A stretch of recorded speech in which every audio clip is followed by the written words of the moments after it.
any thought that comes. Saka iwapo wakauya kuno waigara kupi pawakadzoka kechituwa? Pandakadzoka kechituwa ndakasvika kuToronto ndakagara kuHamilton. Kechituwa ndakangobva kuToronto ndichivira kuno kuHamilton. Ndakagara kuHamilton. I did well when I was working between here and Brampton, and then I also worked for a local organization. That's a company, Summit Market Mining, which is a Web3-based company. But pakutanga company yangu papo ndopa ndakazoti ndichishandisa zvinoshuta izvandii ndakatanga kubva personal management to organizational management. Saka pressure yacho iyoyo yakandiita kuti ndishandise wakanga kushandisa zvinodhaka zvakawanda nepressure yakubasa mind handiti but ndandisingatonzwisisi kuti kutoshandisa ikoko handiti nekutopinda mumastreet yakaita transition andakutaura iyaya kuti tiende from personal management to organizational management at an executive level. Inonzi transition nakuti zvainoita inokubvisa hauri ipapo handiti tokuti kangamwe zvisha hapana tanoziva kana uchiti unoziva zvepersonal management asi kana uchida kumanage organization kana nation kana like resources. Saka upa wakapinda mumastreet wakatanga kupinda mumastreet kuToronto kana kuHamilton? kuHamilton because kuno kuHamilton ndakatogara mu2 bedroom house almost like 1.5 years handiti ndisina good income but like zvaitika ndezvekuti ndangasingashandi kushandira like vanhu ndandakuwana kunzwisisa kuti mari iri kupi ndaitsvaga mari muna kutsvaga kukura asi ndasingazivi kuti Canada inechikoro iri special inokudzidzisa anyway you choose. Inogona kuchuza kuenda kuchikoro vanodzidza inogona kudzidza mumastreet kana iriyo kwate yako ende kudzidza mumastreet handire kuti zviri formal or anything. Ndongoreva kuti kana uri munhu anoda kudzidza hapana pausingakwanisi kudzidza kwese kwanotarisi kunenge kune rudzidzo ende ikoko kudzidza kwandikazoita mastreet kunondibetsera kuti ndibatanidze zvinhu zvamunonzwisisa. Ukaona panzvimbo pane marara unoona kapu yekofi panext 2 minutes tazoona imwe kapu yekofi.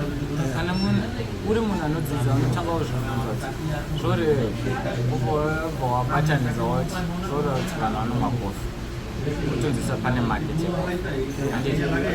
ukafamba nezvandoda kubvunza inini handina wanga wakuziva zvecrypto kaizvi uchishanda chii chakaitika kubva chakaita kuti ubve pamba pawaigara kuti uende kumastreets?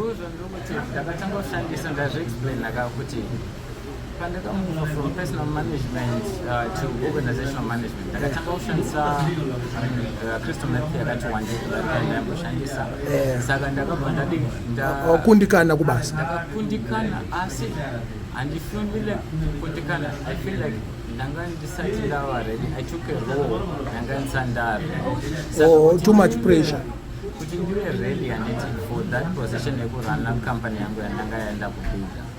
ndakagadzira neuropad ndo like nzira handiti nzira iyoyo ndiyo yakaita kuti ndibve pamba ipapo ndiende mumastreets umu maiva nerudzidzo rwandaitoenza kurudzidza. But wakati kumastreets that means wakatiita give up apartment yako then wakazoita homeless ndichozvo?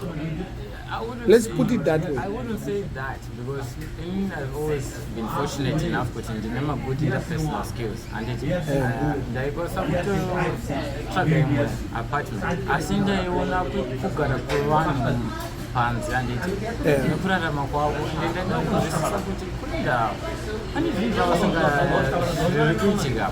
Waida kunzwisisa vanhu vemumastreets social integration adapt to an environment. Kana zvina kupinda ukaunzisa kurarama kwavanhu haungotangi kumusoro ukadaroka unozopfuura vanhu uchifunga kuti vanhu vari pasi havana basa asi unozoziva kuti maybe vanhu vava vari pasi vanotoziva zvinhu zvakawanda zvavakati wandei. Dzimwe dzenguva vanhu vari pasi vanenge vasiri vanhu varikuti vangori pasi papo vanenge vakatoiswa pasi papo naMwari kuti vadirecte. Since usashandewo mari unoiwana sei? Mari nyika yeCanada inoprovide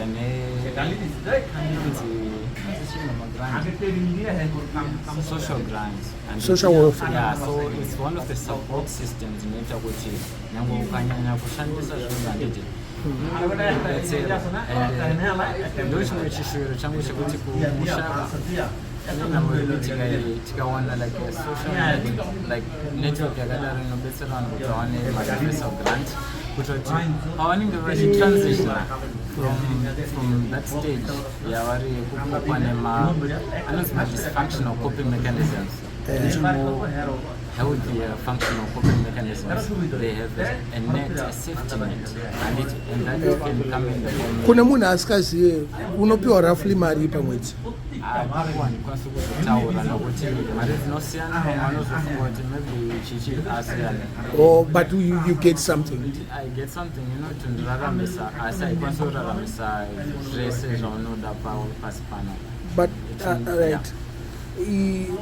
Iwo unozviziva kuti mama variko kuZimbabwe handiti? Yeah, ndinoziva. Vari worried about you, unoziva handiti? Yeah, ndinoziva. Mama vakati chimbouya kuZimbabwe. Ndinouya. Ndinotoda chishuviro chiripo asi muzva zvinenge zvichiitika ndezvekutika vanhu vese vakatanga kutyira munhu wani. Munhu wani anotobva atozotanga kutya kuti utya aiwa ndikutya kuti vanhu ndogara chikudza ndiri okay handiti saka mugara muchitinamata muchiti mwari saka mwari wamuri kuti mwari ndeupiwa munotyei vanhu ngavasakwate vana vazhinji varomera especially varume nyange vakadzi vanoenda through mastages akadai in different concepts handiti and most of them turn out well. I've met so many people who have told me their life stories and how it was so, and if they just had the support system, vangade vane support and it rather than ridicule, vaigona kuenda kumusoro still.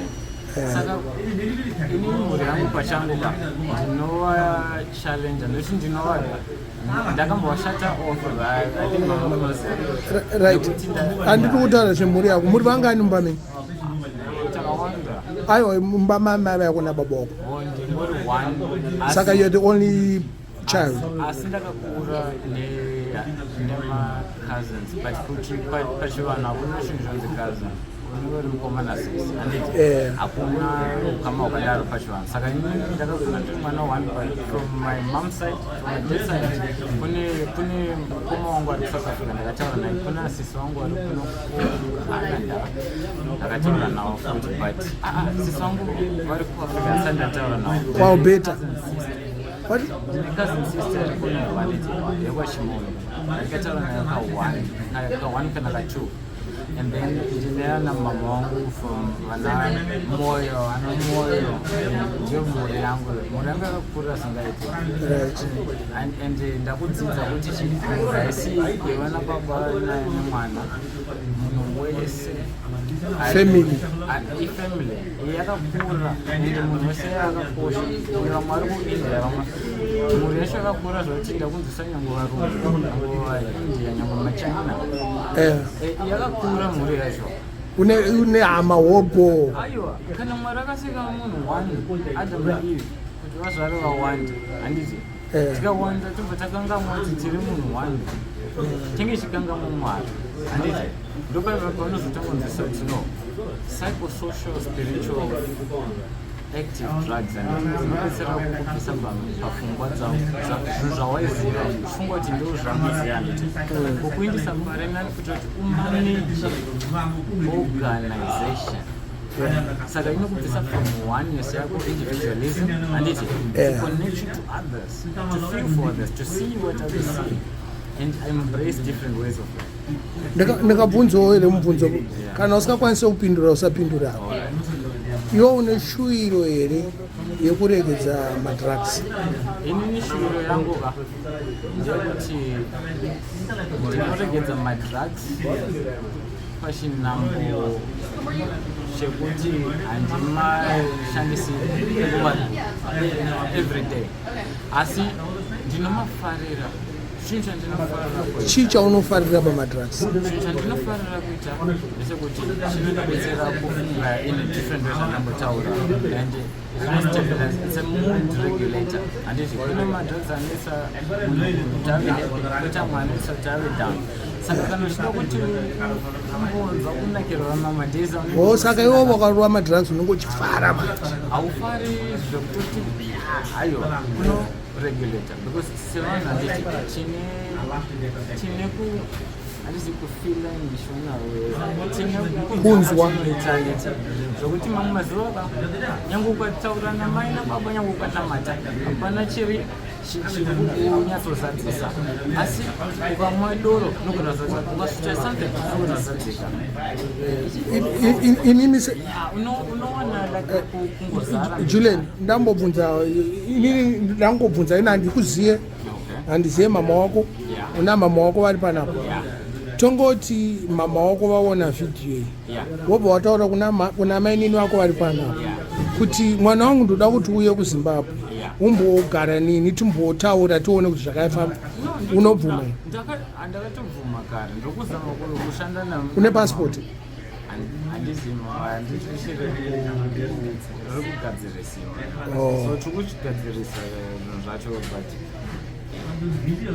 kana uri pakumba kwandinoita nekuti ndingochishandisa zvinhu, ndingochifunga kuti okay, ndikaenda kumba ndisina zvinhu kugadzirisika, ndikasvika ikoko nekuti unoita addiction saka unenge wakuinidha kudi kushanda kana kungorarama chako chako. Saka ndoita sendakumba ikoko. Chimbotaura kuti angori kutaura namai yako ipanapo kuti mama ndikufunga zvakati iwewe. Mai vangu ndikufunga kuona makandiudza kuti uya mwana wangu ndibetserawo kudi kugadzira kumusha, tine zvatinoda kuita semhuri, handiti ndinonyatsokuda kuuya ende zvikanzi mangwana chaivo chauya ndinouya mai, asi zvanga mumwoyo mangu chazvo ende ndakatombokudzai before kuti inini ndachida kuti uya ndine nzira yekuti nyange chigadzisa zvinhu kumusha, asi inini pachangu nezvinhu zvandinofarira kuita izvo ndinokwanisa kuzozvimanage. Saka ndinofanira kugadzirira nzira yekuti ndirarame nyange ndiriko kusanirawo. I think uri kugadzirisa here? Asi according kwandoziva ini nhanzi wakamisa appointment yako iyo yekunoona vanhu kuimmigration yalawyer. Wapedza kutaura nelawyer rini? Alright, tozodzifambira nyaya dzacho. Asina 3 nefana sangana pandataura nemakuseni, handiti dzimwe dzenguva dzacho futi mune zvinhu muupenyu mangu zvekuti handisanda kuna kubatanidza, ndichiri kudzidza how to manage handiti my personal life nemy organizational life. Saka panyaya dzacho ipapo handiti zvinoitwa ndezvekuti ndenge ndine appointment palawyer, asi kunongonde ndine commitment prioritizing nekumake that decision. Handiti semunhu achangodzidza inonzi executive function, it takes time to practice in the master. Saka dzimwe zvacho ndotobva ndikutadza kubatanidza. Handiti unozviziva kuti vanhu vanogara mumastreets vazhinji vanopara mhosva. Inini handisi mutsvene, ndine mhosva dzandakatoparawo, nditori necriminal record. Iwo waane criminal record here kuCanada kuno? Muno ndine inonzi ndine police record, handisati ndaenda kutrial. Handiti uri kuenda kukoti?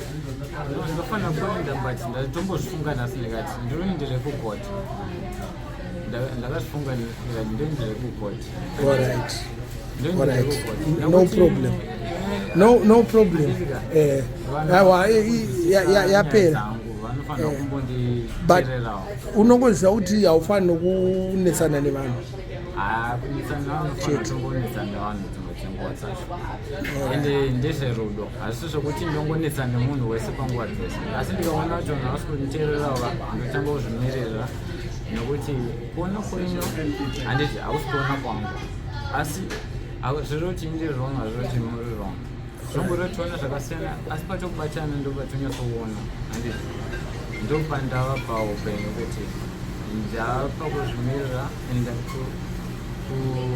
kuchallenja handiti vanhu kana masystems ekuti ari kuramba kuadapt ari kuramba kunzwisa kuti nguva dziri kuchinja ari kuramba kuti okay tazama izvi zvaramba chii chimwe chatingazama simbonzwawo vana wamai tichipedzisa nyaya yedu in 1 minute tichipedzisa way forward just taura zvaunongofunga zviri pamwe 1 minute.